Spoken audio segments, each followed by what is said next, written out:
Yeah, I'll give the drone first. It's the lights, the heat of the lights kind of make the joints on these instruments very loose, and anything is about is likely to pop out. 18th century technology, you see. Now, let's check the drones first before we do anything. It was probably would have met White Hart and Fulham The White Hart Fulham Broadway. and the Hibernian, which also because they kind of went from one to the other over a period of time. There was also the King's Head.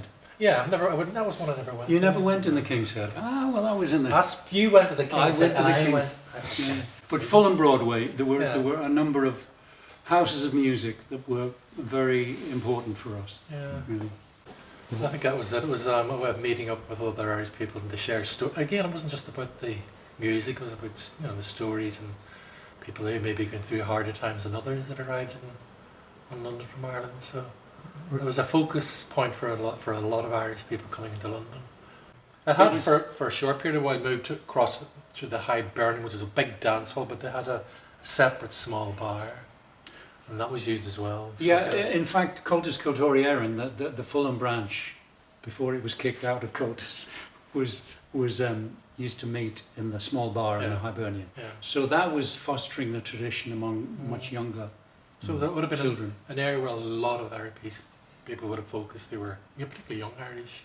And the thing about that particular time, it used to be fairly, I would say, exclusive to Irish areas like Kilburn and Irish pubs, whereas today it's so international today. It's become more of a genre of, I would say, equal to like whether it's jazz or blues or whatever, because you can nearly go anywhere in the world and play Irish traditional music, and you'll find natives of those countries playing it probably better than we can.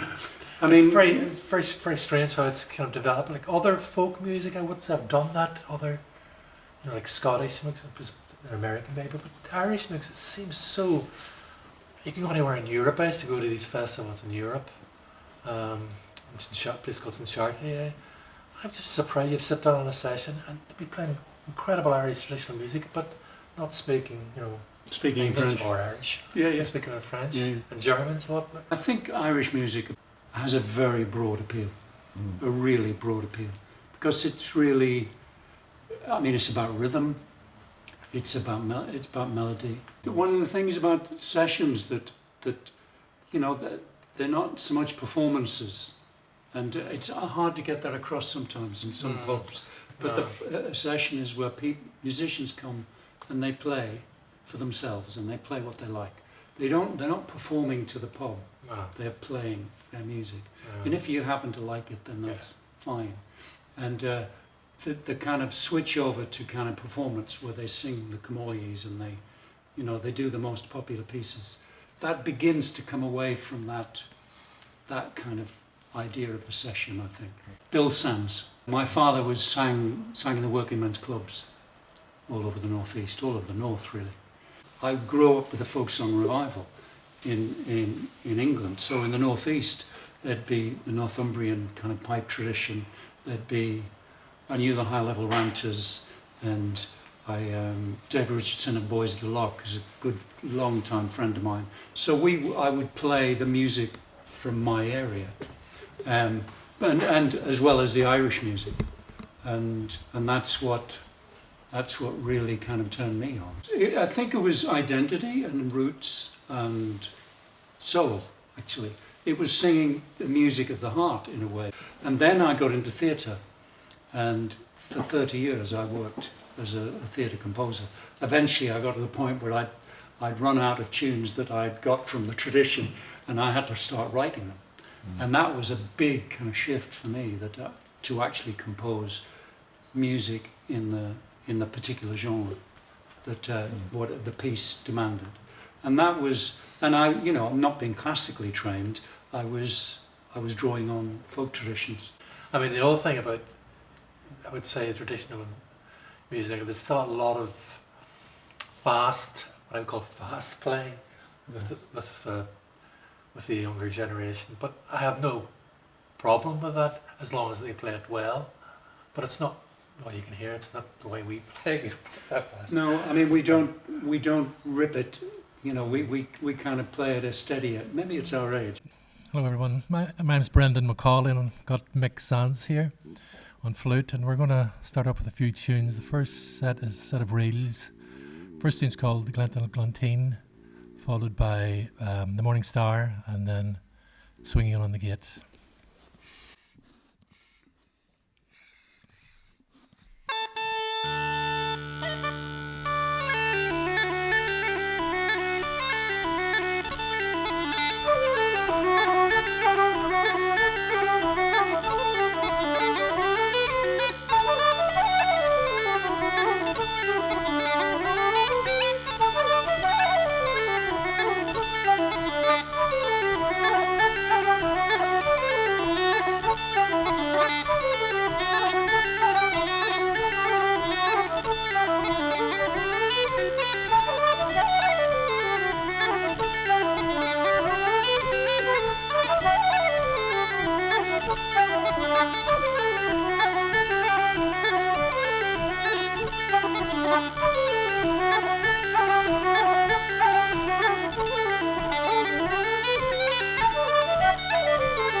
Thank you. Thank you very much. How strange it is to be here in the Irish Cultural Centre and playing together after 5 months, is it?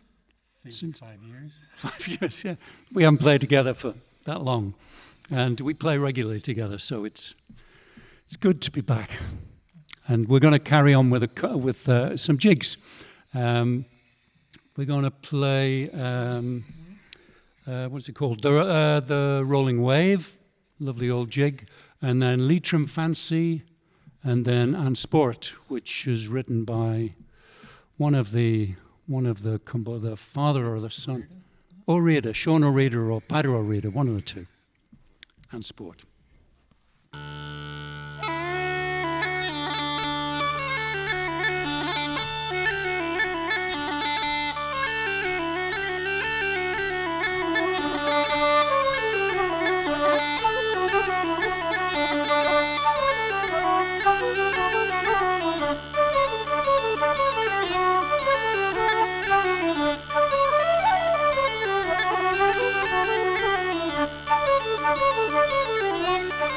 Thank you.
think you want to do a song, is that right? Yeah. I'd like to sing a song that I was commissioned to write some years ago.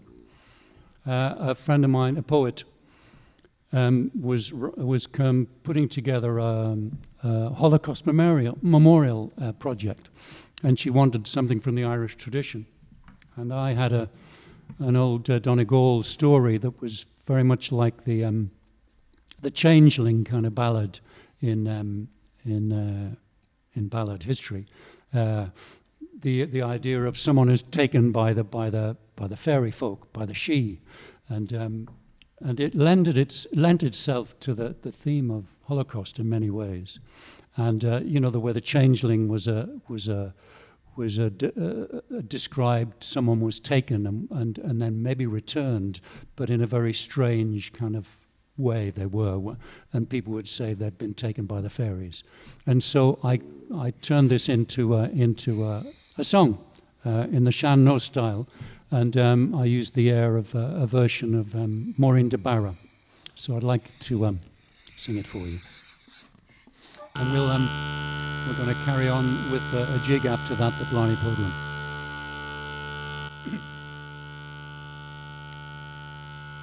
Oh, woman by the fireside, lamenting for a daughter.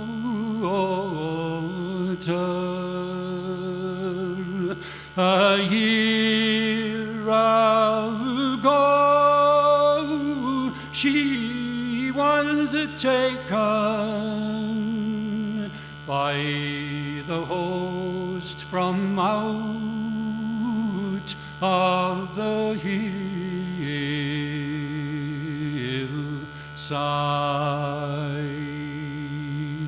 On the evening of her wedding, from the dancing and the laughter,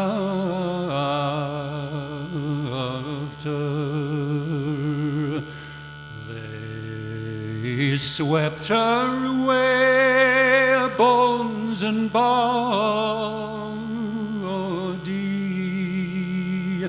In her place a hearth broom lying.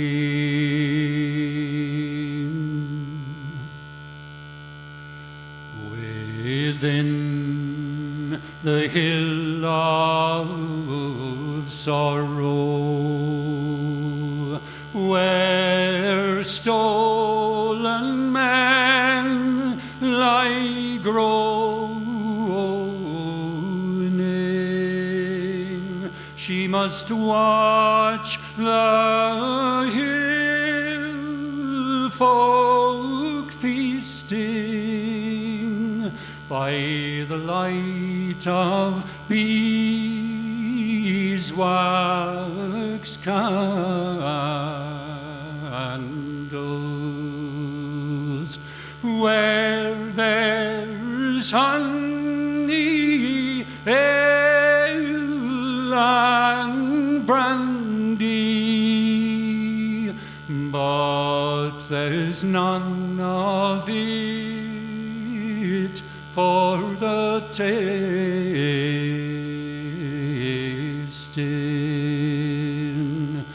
When she rises in the morning, in her mouth the taste of ashes.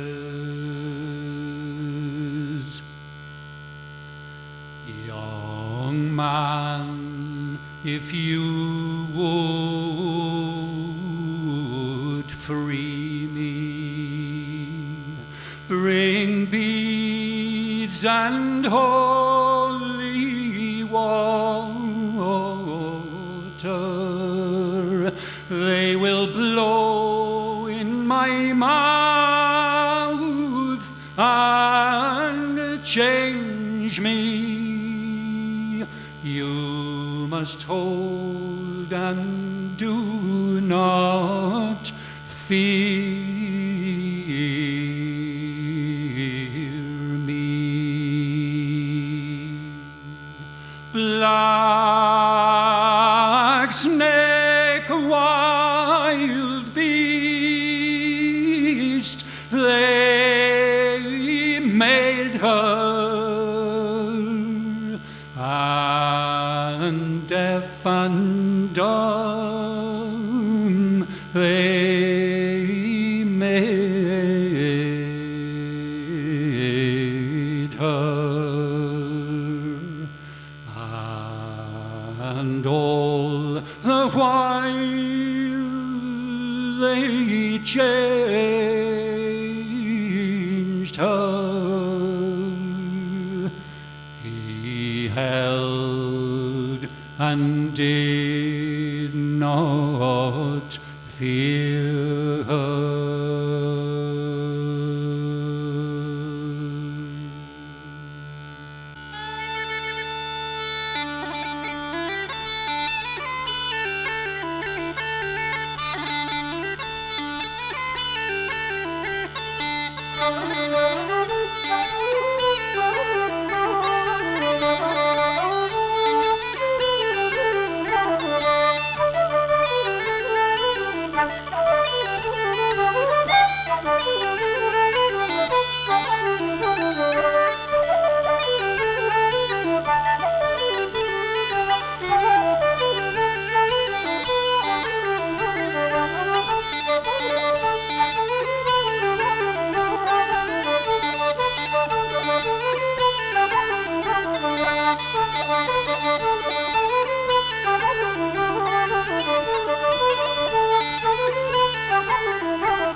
Should we do whistle tunes next? We could do the whistle tunes next. Yeah. We'll play a few tunes in the whistle. I think the first one's called Trip to Birmingham. And the following one, I think, is it Dunmore Lasses? Dunmore Lasses. Dunmore That's Lasses. right. I think it's associated with Josie McDermott, the first tune, isn't it? Josie McDermott. Yeah. I'll just give a...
Thank you. Thank you very much. Thank you very much out there, wherever you are. We're going to carry on with some flings. A couple of flings. The first one is called, I think, Frank Thornton's. Second one is called The Four Provinces. And we'll stick a jig on the end, The Gander at the Prairie Hall.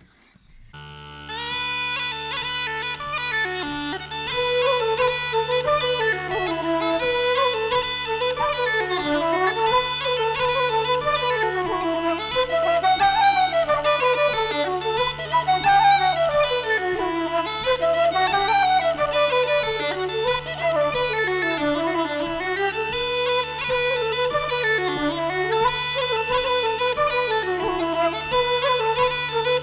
you.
Thank you. Right, I think we'll just finish off now with a few reels. No, jigs. Let's call them jigs. We'll call them jigs. The first one's called Down the Back Lane. I wonder what went on down the back lane, I know. The second tune is the Black Rogue. And the third tune is, I think it's Busby's the name of it, but don't quote me on that one. Not Busby Barclays. Busby's. I think it's Busby. Yeah.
And there we are. Thank you very much. Nice to play together at last again after so long. People, yeah. And hope you're all doing well. See you later.